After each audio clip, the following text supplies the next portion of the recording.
The pen stopped halfway through my signature, ink pooling like a wound across the page that was supposed to crown my greatest victory. On my speaker, a planner's careful voice delivered what felt like a terminal diagnosis. I'd been removed from my sister's wedding guest list. 48 floors above Seattle, where my company's venues glittered like chess pieces I'd spent a decade arranging. I stared at the skyline and felt, not the sweep of conquest, but the smallness of a child shut out of her own house. Success was loud around me. Family, as always, was louder. My name is Eleanor Wade, founder and CEO of Wade Collective, the hospitality network my father still calls Little Parties. On the desk sat an acquisition contract for a $7 million hotel that would open our 5th state. In my ear, Nadine from Velvet Knot Weddings cleared her throat and repeated the message as if an echo could make it softer. My parents had asked her to remove me. I told her I'd contributed $60,000 to Celeste's wedding. She apologized with the administrative sorrow of people who tidy messes they didn't make, adding that the funds were a gift with no expectations. I asked for itemization. Her hesitation was a wince I could hear. The email. I said, today. I've learned to calm my hands by moving them. I opened our vendor management system and the database bloomed across my second monitor. Lines of blue connecting companies like constellations. A flick of search fields. A filter. A sort confirmation hit like a cold wave. Every vendor tied to Celeste's wedding sat inside my network. Florence Floral, Westlake Catering, Taylor Photography. All subsidiaries or partners I either owned or influenced. Money aside, they'd erased me using my own architecture. The phone buzzed a group text I'd never been part of. My parents trading details as if I were a distant client, not a sister or daughter. My mother boasted about an ice sculpture. My father crowed about the Wade way of celebrating. I recognized the receipts on the screen. Some had crossed my desk with different labels. I wish I could say outrage rose like a trumpet. But what rose was something older and smaller, the ache of being underestimated, until even you hesitate to claim your size. Years ago at Sunday dinner, Dad toasted my brother-in-law's promotion as a real career, then laughed about my event planning hobby. That night I wrote the check for Celeste, telling myself that success would translate eventually, that vision always earns fluency. It hadn't. I'd bankrolled the music to which they danced without inviting me onto the floor. I pressed my palm to the window until the chill stilled me. Then I called legal. Jessica, my general counsel, speaks in iron. Martin, operations, speaks in weather forecasts, contingencies, pressure systems. They arrived crisp and unreadable. The way good lieutenants do when they sense a war their commander didn't want. Jessica confirmed what I already knew and needed said aloud. Our contracts were airtight, with 21 days' notice. Vendors could withdraw without penalty. We were within the window. Martin slid a folder forward like a dealer who'd stacked the deck for me. Velvet Knot had finalized as our acquisition the day before. The venue, Willow Creek, belonged to a subsidiary. The crowning irony clicked into place. My family chose my house to celebrate my erasure. There are choices that don't feel like choices, only finally stopping your own participation in a farce. I gave the order without heat. Begin coordinated withdrawals now. Jessica lifted an eyebrow, not in doubt, but in a lawyer's ritual acknowledgement of consequence. She noted risks, optics, headlines that could bruise our Portland expansion. The word optics is made of glass. It cuts when you hold it too long. I nodded to the risks and signed the directive anyway. Power isn't cruelty. Power is clarity plus consequence. Cancellations went out like a weather front rolling over the sound. Nadine called back frantic, voice risen to the pitch of people trapped by contradictions they helped write. I told her the contracts were being exercised, thanked her for the itemization, and ended the call before guilt could be weaponized. I won't pretend it felt righteous. It felt like standing on the edge of a cliff I'd spent years building, too high to climb down without breaking something that mattered, within the hour. My father's voicemail arrived. It used the phrase, criminal interference. My mother's message arrived wrapped in sugar, then in shame. Sweetheart, how could you, family? Reputation. What would people say? Not one of them asked what forced my hand or why I hadn't been included in months. That night, the city glowed beneath my windows like a living diagram. I ate nothing and watched an old video from Celeste's 16th birthday, where my mother praised my talent for little parties. That same year, I raised $2 million at a charity gala for 800 guests. But to them, the numbers were dots unconnected. I opened a fresh document and wrote in a new language: dates, sums, quotes, deposits, a ledger of erasures. Evidence has a way of sandblasting memory until the sculpture beneath appears. When I finally slept, It was brief and mean. By morning, the society page snipped at the story with glossy teeth. The vendor exodus had a whisper. My assistant Amber brought me coffee and a pastry that steamed like kindness from the paper bag. "You look like you fought the ocean," she said. I told her the ocean swung first. When my father's voice shook the reception area later, Amber tried to stop him with the fury of a sparrow. He barreled in with my mother and Celeste behind him, all urgency and entitlement, the posture of people forever certain they'll be forgiven. He asked what I thought I was doing. I told him exactly what he taught me, protecting my investments. There's a moment in every negotiation when the old script fails and silence enters like a new character. I queued up the group text on the wall screen. Let their words bloom larger than denial. The color drained in the way it does when reality refuses to be managed. Jessica and Martin arrived with folders labeled solution. I didn't look at my parents. I looked at my sister. Beneath the cosmetic shock, something honest flickered.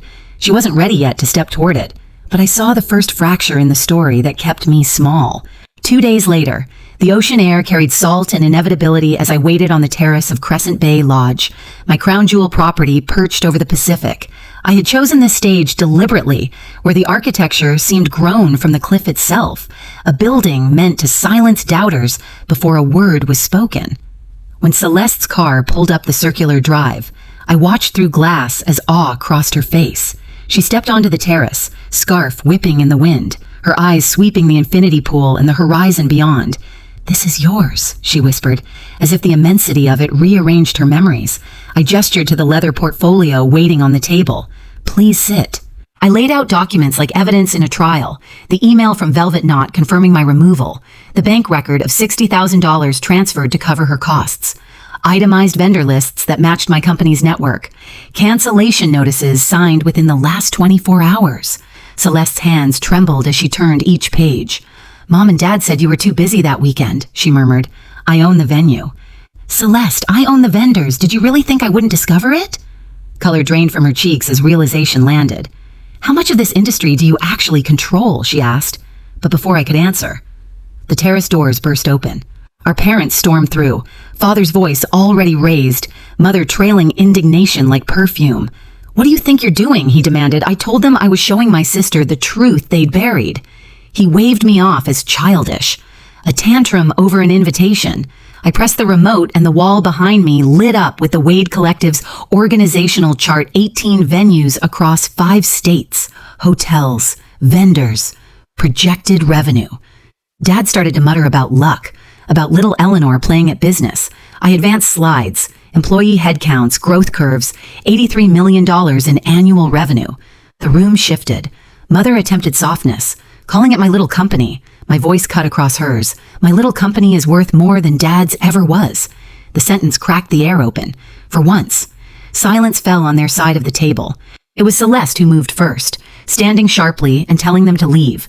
Her voice had an edge I'd never heard, steel bent into shape by years of seeing without understanding. They hesitated, but something in her tone left no room for negotiation.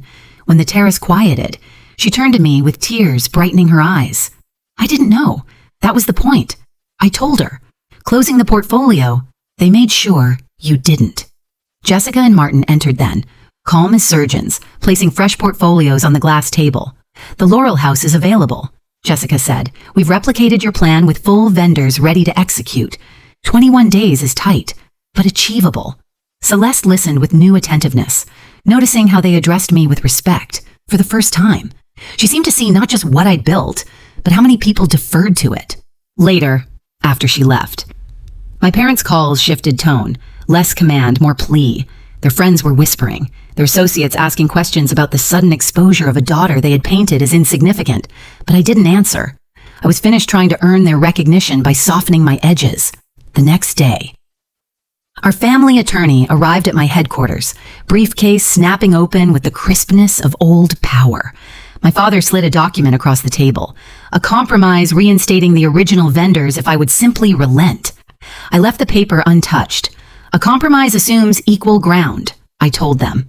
"You spent $60,000 of my money while excluding me. That isn't equal." My mother leaned in with brittle charm, urging me to think of the family reputation. I reminded her it seemed to be worth exactly $60,000 plus tax. My father's jaw tightened. calling my demonstration Little again. Little business, little hobby, little Eleanor. I pressed a button and Amber brought in a portfolio heavy with numbers. I showed them audited statements. 83 million in revenue last year, multiples of anything my father's company ever earned. I flipped to a Wall Street Journal profile, one where I deliberately minimized family connections to spare his pride. Each page stripped another layer from their denial. I don't need your permission to be successful, I said quietly. I need your respect to be family. The door opened then and Celeste entered, eyes rimmed red but posture firm. Martin had shown her everything. She crossed the room and stood at my side.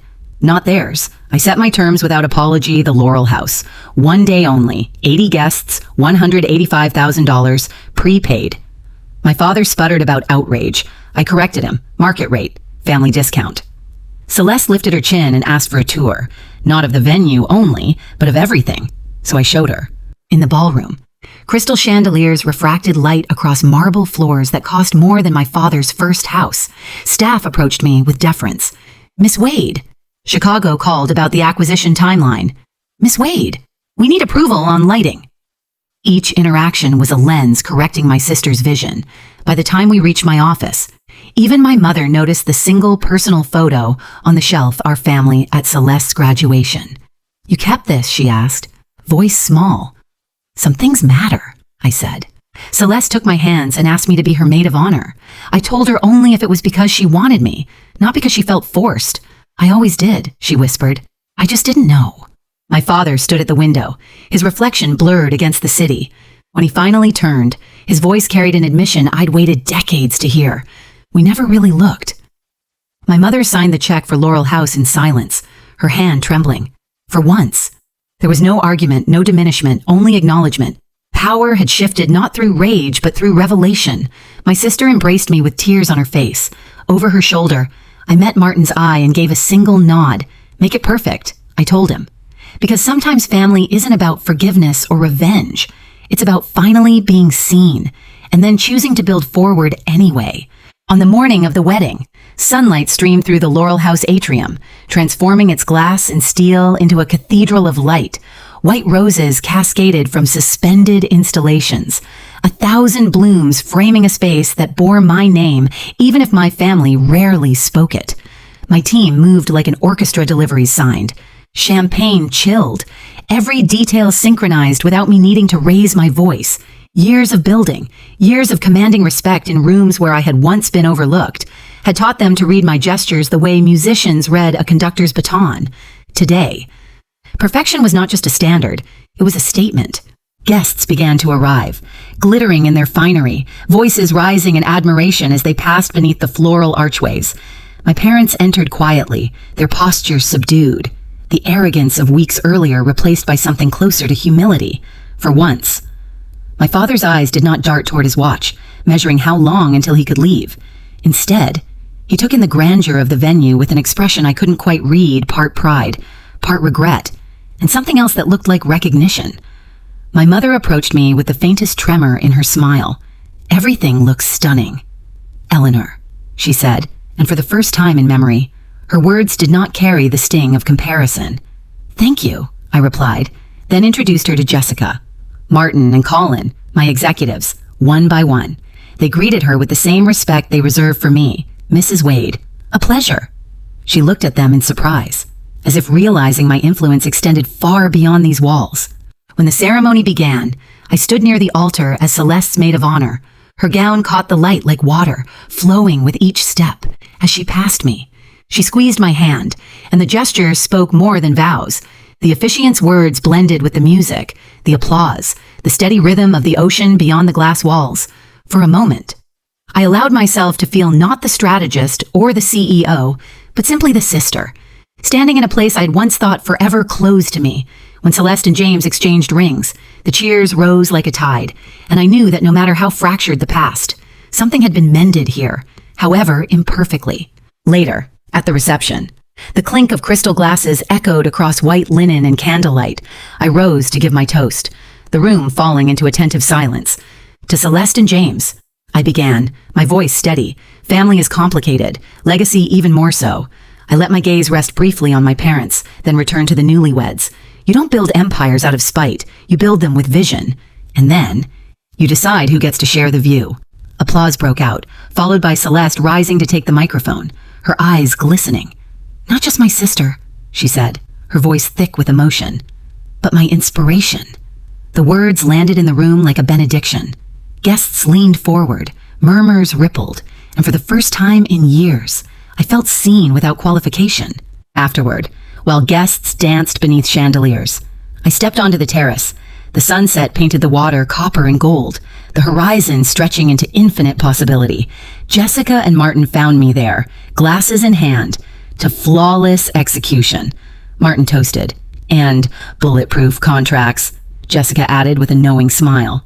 I touched my glass to theirs, warmth spreading in my chest. "You two are more family to me than they've been in years," I admitted. The words didn't sting. They felt like release, an acknowledgement that loyalty is not always defined by blood, but by who stands beside you when the storm hits.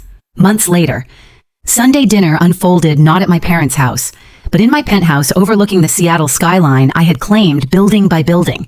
The long dining table gleamed under soft light, set not for obligation, but for choice. My father leaned forward mid-conversation, curiosity unforced as he asked about expansion into the Southwest. "With your model, Arizona could be untapped potential," he said, and for once his tone carried no dismissal. In the living room, my mother proudly showed a guest a magazine feature about Wade Collective, her voice tinged with ownership of a story she had once ignored. My phone buzzed with a message from Celeste. The wedding photos had gone viral, each tagged with my company's name. "You didn't just fund this wedding," her text read. "You held it together. I see that now." I looked around my home, my family seated on my terms, my team nearby, my empire steady. The question lingered, was this reconciliation, or simply recognition earned too late? Perhaps it was both. Sometimes respect comes only after you stop begging for it. Sometimes family only learns your worth when you refuse to let them spend it cheaply. I had built walls to protect myself, but now I wondered if those walls could become bridges. The city stretched out beyond the glass, vast and unyielding. My empire had always been mine alone, but now, at least, I no longer stood invisible within it. If you found this story powerful, please like, share, and subscribe to the channel, and tell us in the comments, would you have chosen forgiveness or stood firm on principle? Your voice matters here.